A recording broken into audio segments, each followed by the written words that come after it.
Today, I want to talk about SoFi, breaking down some current data points, what influenced them today, and everything else you need to know.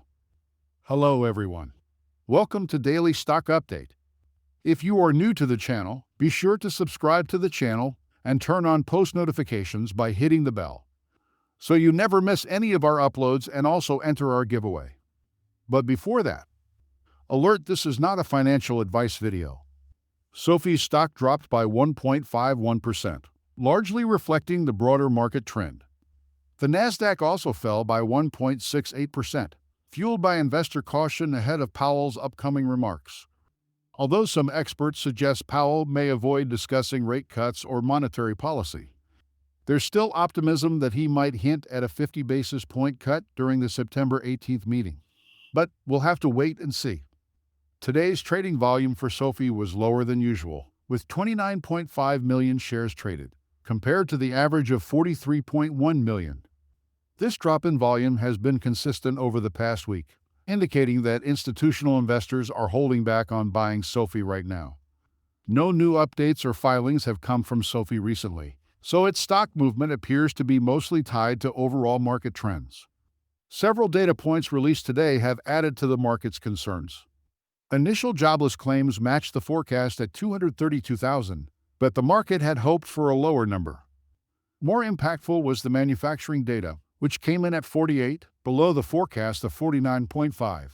A reading below 50 signals a contraction, which isn't encouraging and could fuel recession talk if Powell's remarks tomorrow aren't well received. Currently, the Fear and Greed Index is at 48, showing a cautious attitude toward risk among investors.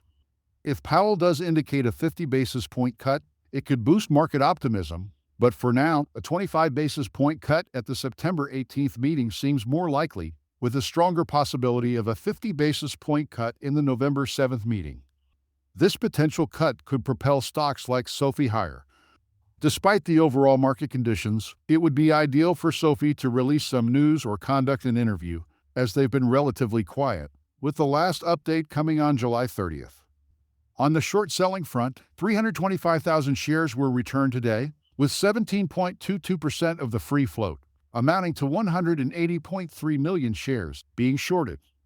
The average cost to borrow these shares is 0.73%, and the utilization rate stands at 55.22%. Positively, there are over 10 million shares available, giving short sellers ample ammunition if they choose to increase their positions. Interestingly, it appears that a major player, possibly BlackRock, Vanguard, or another large entity, is actively trading SoFi shares, as indicated by the fluctuations in the number of shares available, ranging from 8.5 million to over 10 million. This suggests significant buying and selling activity, likely contributing to the stock's recent volatility. Regarding options activity, today's volume was lower than last week's, with 2.12 million calls and 925,000 puts. About 50% of these options were bearish, and many of the call options are likely being used as hedges by short sellers or retail investors.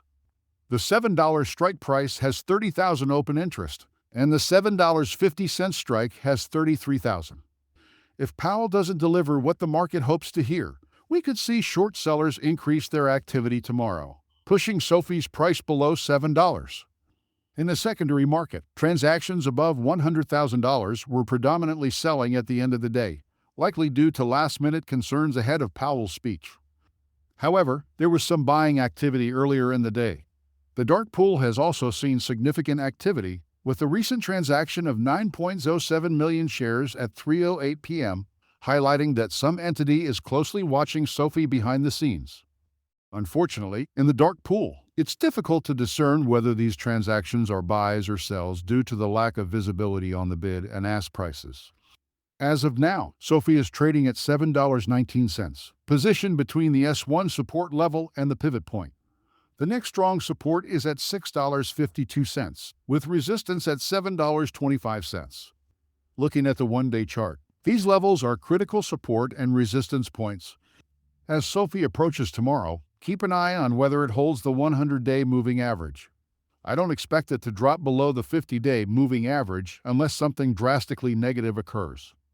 On a technical note, SoFi is showing signs of being overbought, according to the stochastic indicator. Any signs of weakness, whether in SoFi or the broader market, such as from today's manufacturing data, could trigger further selling pressure. This pattern has occurred before, as seen in mid-July and mid-April, where SoFi's price remained within a defined range, making it an attractive stock for options traders. Selling covered calls or puts and collecting premiums could be beneficial in this scenario. Interestingly, retail investors have been buying into SoFi since August 6th, which could be a positive sign. Friends, that's all we have for you today. What is your opinion about today's video? Get involved and let us know in the comments down below. Thanks for watching.